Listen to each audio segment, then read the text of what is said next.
Hi, my name is Dominique and I'm the founder of a company called WIT. We are a company specialized in contract and vendor management. Now, when I talk to my clients, a lot of them ask me, well, Dominique, when does it pay off to do contract and vendor management, and on which contracts should I do contract and vendor management? Now, the answer is, of course, well, it all depends.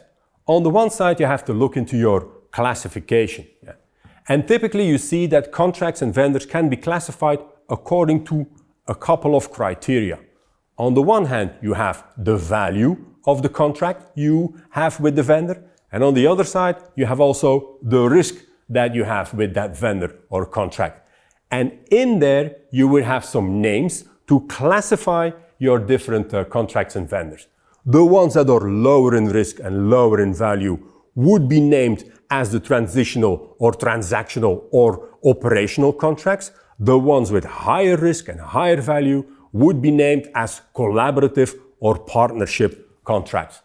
And it is on those collaborative and partnership contracts that you would go in a deeper vendor and contract relationship management that is based on communication, seeking a win-win opportunity, and looking to gather the most out of the relationship from a value leakage point of view.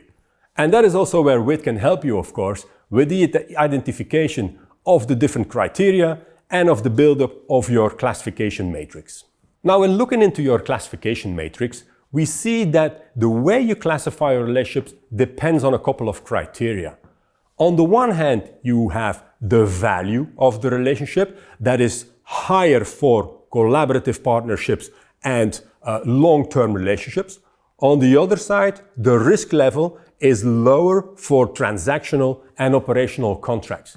Now, it is typically on those high value, high risk, and high exposure contracts that you will go deeper into vendor and contract management.